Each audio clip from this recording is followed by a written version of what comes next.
And seeing these challenges, what are the opportunities in this area? There's tremendous opportunity in fire safety in particular.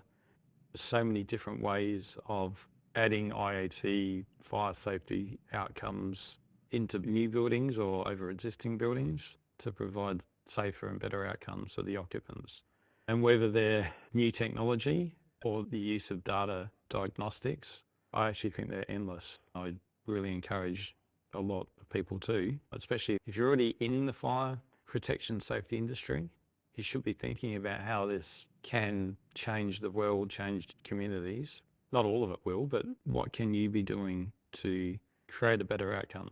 And a building or a community that has implemented some of these features is always a safer community than one that doesn't. Welcome to the Smart Cities Council podcast and its special series with our global thought leaders. Smart Cities Council's global thought leadership team is an exclusive group of subject matter experts driving policy and standards, setting industry trends, conducting research, and building and sharing knowledge to advance our mission. My name is Fanny Meles. I am the global thought leader for youth engagement at the Smart Cities Council, and today I welcome Nathan Brown to the podcast, who is the global thought leader for fire safety. Nathan Brown is a founding partner and managing director at BCA Engineers, a privately held national engineering company which provides advisory and professional consulting engineering to the building construction industry. Since completing his mechanical engineering degree at the University of South Australia in 1995, Nathan has practiced as a fire protection, fire safety, and IoT engineer within the United Kingdom and Australia for a wide variety of engineering firms, including multinationals. Nathan has specific building construction and IoT knowledge, including the development of specialist fire and life safety solutions using IoT systems. In 2008, Nathan founded BCA Engineers, a national engineering business operating in the building construction industry. In 2017, Nathan invented and founded FireM, a cloud-based data collection and monitoring platform that can be used across different manufacturers' fire detection systems for portfolio and maintenance management. In 2021, Nathan spearheaded a new electronics division of BCA Engineers into fire safety IoT and has since opened offices in Southeast Asia and the USA. In 2024, Nathan co-founded Fire IT, aimed at developing software systems and solutions in the built environment. Nathan, welcome to the podcast. Thank you, Fanny. Glad to be here. Let's start with an easy question, hopefully. What does fire safety mean for smart cities? Okay, fire safety in smart cities to me means new technology and also data collection.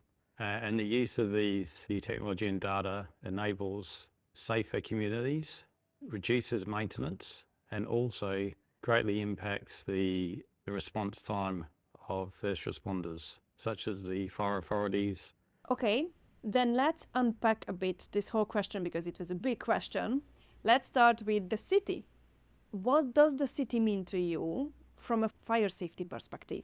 The city is a space where you have a number of occupants living and working that work in different structures or commute using different transport means, and there's an expectation that those citizens are safe and provided information and responses in emergencies.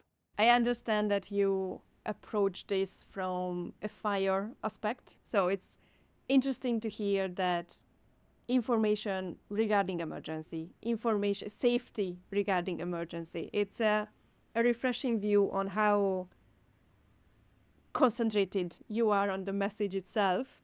What does this safety mean? Because we can talk about cybersecurity, cyber safety, we can talk about physical safety, we can talk about safety of individuals, we can talk about safety of communities.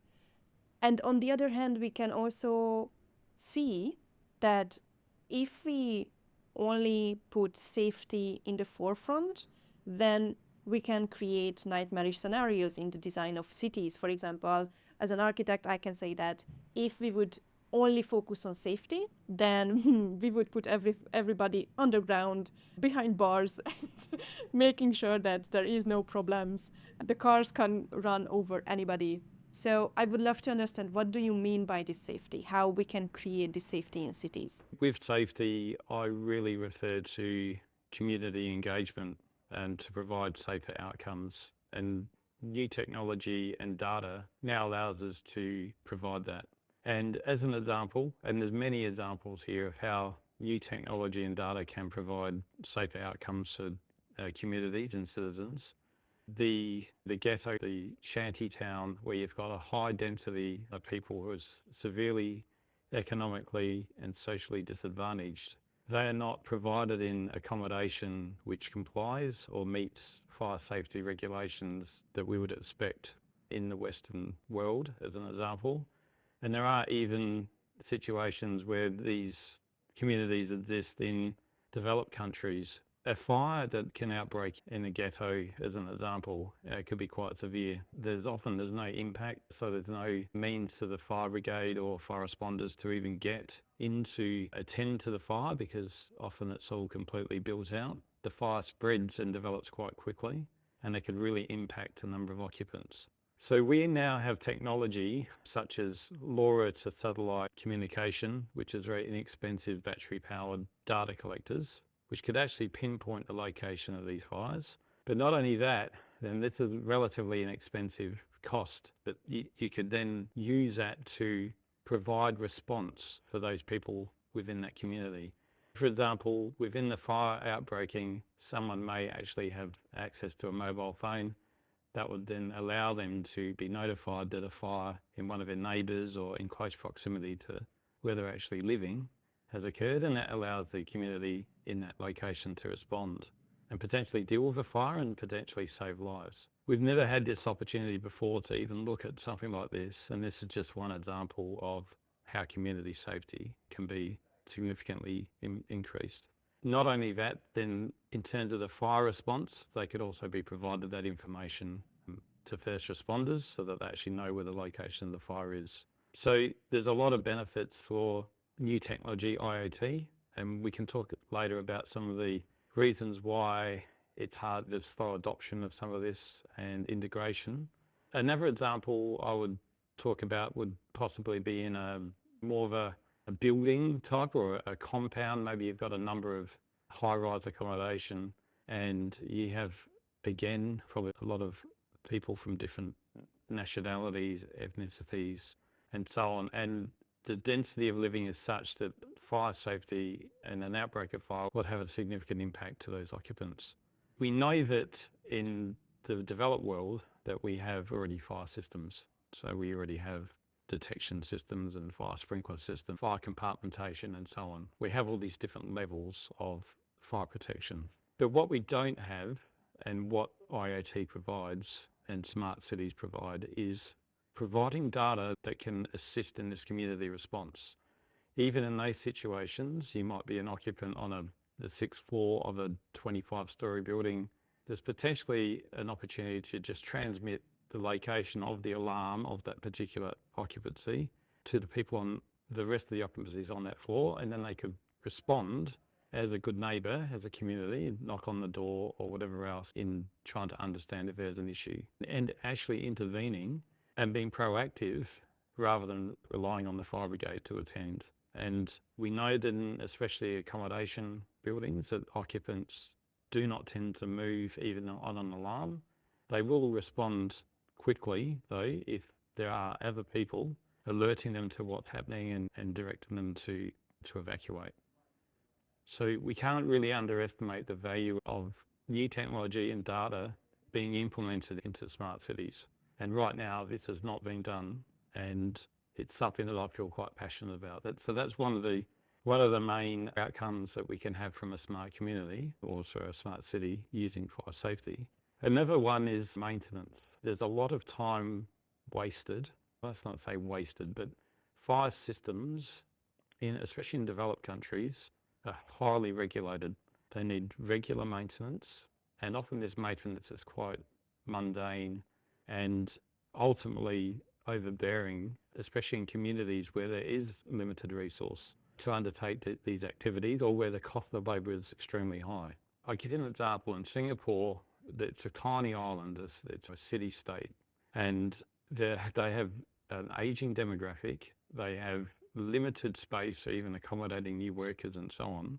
So they have a mandate by the government to actually reduce, or what can they implement in terms of new technology in creating smart cities to reduce maintenance activities. And a lot of that is to do with monitoring and so on. So that's actually looking at the environmental conditions of those fire systems, whatever they may be. This is over and above traditional fire safety standards, which generally require manual inspection and testing and so on. So there's already a change in some governments and communities to embrace this smart fire safety city approach, and that is actually looking at reducing maintenance through new technology and data.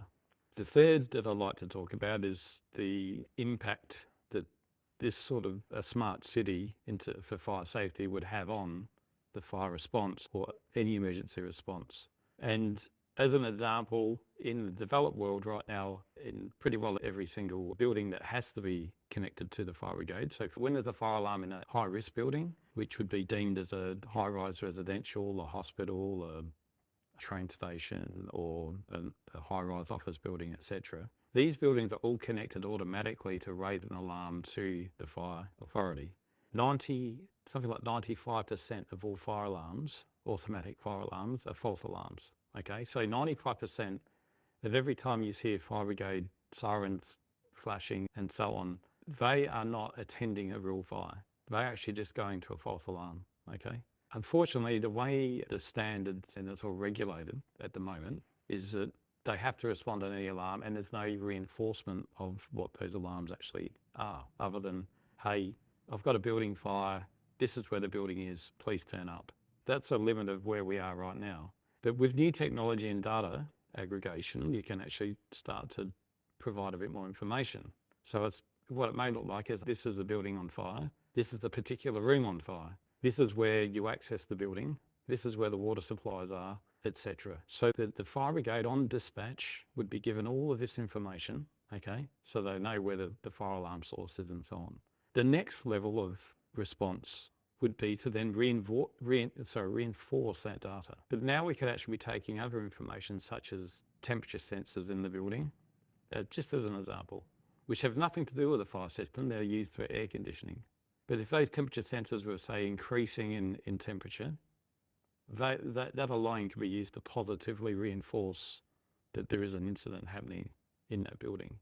And if the fire brigade were to get that reinforcement, then they may actually choose to send additional response vehicles, or it could be the other way around, where they may choose to say it's probably a false alarm. We'll just send a small vehicle, not 2 fire engines. The fire brigades in a lot of jurisdictions are not for fighting the fire, they're there for rescue as well. So a lot of the time they actually are spending their time and resources attending car accidents and controlling major incidents, where there may be hazardous spills and so on. Realistically, we want to be reducing the amount of false alarm call-outs to the fire brigade and reinforcing what they're actually turning up to. And right now, we actually have all the information available. We just have not connected the dots, okay? And that there alone sums up my 3 major points to some of the aspects of how smart fire safety would be implemented to a smart city. So that's community engagement, maintenance, reduction, and first responder response. I really appreciate that you are not just talking about reacting to the fire, but also proactively thinking through the maintenance, checking the systems, whether they are working, whether they are properly working. And that's really reassuring that you are also talking about this proactive aspect. And it comes clear that you are very passionate about this field. What has been your journey towards fire safety? Why are you working with fire safety? Yeah, it's probably a fairly long answer. I studied mechanical engineering at university and finished that in 1994. That shows my age a bit. But I ended up getting into building services. So that was traditionally looking in air conditioning and fire safety and electrical systems and so on that are designed into buildings. I just finished university and started my career in my first job. Then I said to my boss, do I get a computer or something to work on? And he said, no, engineers don't have computers. And he said, you get a notebook and a piece and a pen. And boy, he was so wrong, because within a couple of years, everyone had a computer. So by the time in 1998, I think everyone had a computer by then. But it was really in that first company that I worked, and that was Bestec in Adelaide, South Australia, that I started to gain an interest in fire safety. And fire safety wasn't really a huge profession at the time. There was no special discipline or thought given to the application of performance-based building codes or changing or doing bespoke fire engineering analysis. And in 1996, that's when in Australia they brought out the performance-based building code, which then allowed fire safety engineering to be undertaken as long as it was conducted in a certain manner and you had the necessary skills and qualifications. That obviously took a long time to actually get traction in Australia. But by around the early 2000s, that's when fire safety engineering really became quite a huge industry in its own right and profession. So I was lucky enough to be at the forefront of all of this. And because of that, and I was very interested and passionate about it, I ended up then building my career around fire safety. And in 2008, I decided to set up my own firm, BCA Engineers, and that's when I then started to build my team, build my business. And I guess it was through continuing to work as a professional fire safety engineer that I started to understand that there were opportunities, issues that could be solved through emerging technology and data. And I probably first started thinking of all of this maybe in somewhere around 2012, quite a long time ago now, where I was really looking at trying to reduce those things I was talking about, maintenance, and reinforce fire events and so on. Out of that, and because of some of the issues we were having with contractors who were actually working on fire panels and so on, I wanted to have some more sort of probity in what they're actually working on and what the issues were with the fire systems. That's when I really created FireM, to start looking at what data was being produced in the fire panels, what the issues were, and starting to analyse it. So that was my start and journey into the digitisation of fire safety. And then really from there, then I've now advanced that to now include portable fire extinguishers, fire door monitoring and so on, which are all systems that aren't digitised yet but need to be digitised at some point, which will all then feed into data collection and aggregation for the greater good of fire safety. So that's probably how I ended up in where I am, and that's why I guess I still practice heavily in fire safety engineering and still a mentor to a lot of my junior engineers. I definitely have this other direction now where I'm leading the way in digitising fire safety. And it's so good that you are doing it, because fire is very scary, to be honest. Your experience throughout this whole time, what are the biggest challenges in fire safety for smart cities? I would say right now the biggest challenge is the pushback from the traditional fire safety community. So the pushback could be fire contractors. Fire contractors are very reluctant to embrace new technology or to get involved in some of this because it's very much cost driven for them, and also the fact that it's so heavily regulated. So one of the things I experience all the time is the saying, "Oh, does it comply?" And that's what you hear a lot of. Does it comply? What does it comply with? Etc. Etc. What I've been talking about, I'm not messing around with the systems as such. I'm actually adding a layer of additional measures based on the information at hand from data collection and new technology for IoT systems. And that's still very difficult. There is still an expectation. If you're labelling something fire, it has to be heavily scrutinised and have high reliability, etc. Now, we have a real lack of, in the world, any regulation concerning the emerging IoT. And in actual fact, I remember when I was in Korea talking to Chief Fire Officer from Busan Fire Brigade, he mentioned straight away, oh, these are just IoT systems. So he didn't label that as fire safety, he labelled it as an IoT system. Whereas I was coming at from a different tack saying, no, these are fire safety systems. They just haven't been put into the same regulation basket or controlled as traditional fire systems yet, because we're right at the front of this. So there's a real need to create standards and control over what types of data, how it can be used, and for whose benefit and control, because some of the stuff that we're talking about could be used negatively. As an example, if you're a building owner and you're trying to cover up that the fire safety of your building's not been done correctly, well, you're probably not going to like having your data being available to the fire authority. So for those people wanting to do the wrong thing, they're going to have some pushback. But yeah, so I'm just going to go back to saying that there definitely is the need for regulation and control, and the expectation that if it is called a fire system, then what does it comply to, and so on. So that's probably the main obstacle. One of the other obstacles I'm faced with, and it's interesting, it actually comes from even within my own industry and within my own company, is there's a complete and utter lack of understanding of smart cities and data sharing, data silos, data warehousing, and how that can be used for creating better outcomes. I'm still advocating for every structure or community to have an open data store, which would have non-classified sensors and data put into that store, which could be used for the whole community, no matter who you are in that community. So if you're a fire contractor, you would access the data for your maintenance. If you're the fire brigade, you'd be using that data for your response, and so on. But to have a data store and for a building and so on, you'd need to have control over the data format, the protocol, how it's transmitted, and we'd need some sort of regulation concerning that. And seeing these challenges, what are the opportunities in this area? There's tremendous opportunity in fire safety in particular. There's so many different ways of adding IoT fire safety outcomes into new buildings or over existing buildings to provide safer and better outcomes for the occupants.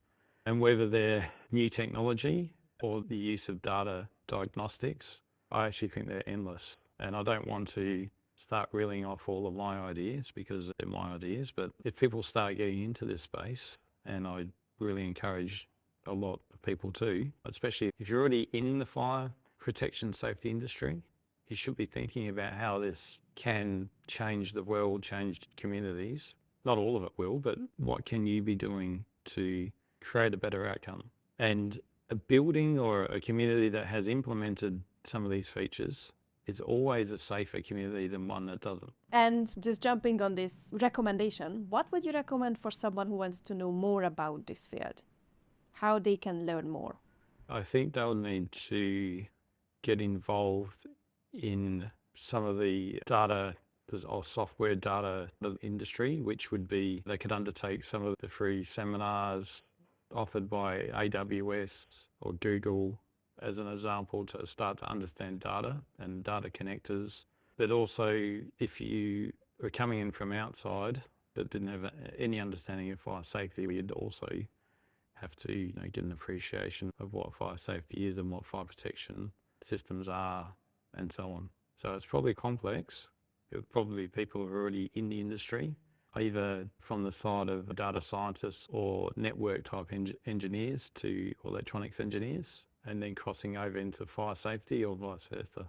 Thank you so much, Nathan. If you want to learn more about Nathan, links will be provided in the show notes, and the Smart Cities Council website can inform you even more. What have you learned from this interview? What questions do you have after listening to Nathan?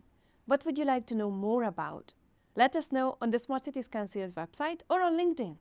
Look out for other episodes with the global thought leaders or topical discussions. And thanks for tuning in.